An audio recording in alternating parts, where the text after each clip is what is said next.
Oh, banyak paket sehari mereka keluar HK. 1,000 lebih. 1,000 lebih. Parcel. Bukan paket parcel yang kita post.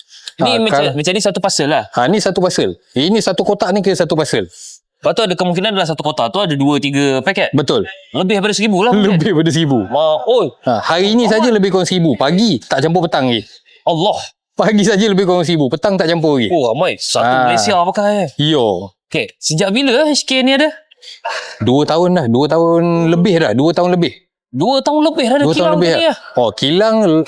Kilang dalam dekat-dekat setahun dah. Kilang. Dekat-dekat dah setahun. Dahsyat. Memang betul-betul sensasi HK ni kan. Produk yang orang memang boleh percaya. Yes. Ya, sebab memang banyak sangat isu scam sekarang ni. Susah. Memeningkan kepala. Orang jual whey protein tak dapat whey protein. Dapat soy protein lah apa semua. Kalau nak jual whey, jual lah whey. Tak apa lagi. Soy, jual lah soy. Tak apa lagi. Jual whey dapat soy tak apa lagi. Okay. Jual whey soy pun tak dapat. Maksudnya dia dapat ni powder ice blended. Powder ice blended je. Tinggi. Sedap-sedap lah. Dia jadi apa tau? Dia automatic jadi flavor premium. Beli powder ice blended tapi harga macam protein. Ya. Banyak dah macam flavor tu. Premium. Tu orang selalu sangat nak compare kan. HK ni kata rasa kosong lah tak sedap. Baik beli sekian brand-brand yang rasa lagi sedap. Kalau kau komen macam mana kat orang ni? Oh, senang je. Tak reti membaca. Ada tulis kat situ unflavoured. Unflavoured.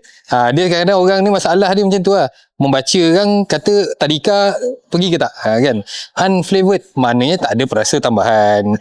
Kalau tengok protein-protein yang lain yang dah siap perasa, bukan susah pun.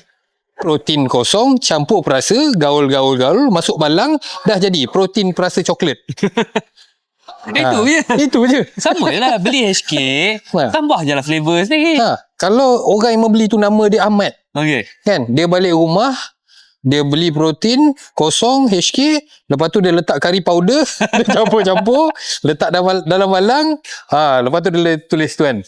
Protein Ahmad flavor kari. Settle. Oh, macam Maggi lah. Jangan letak Ajinomoto je. Aduh. Korang yang mana yang belum lagi tahu tentang HK, korang duduk dalam gua.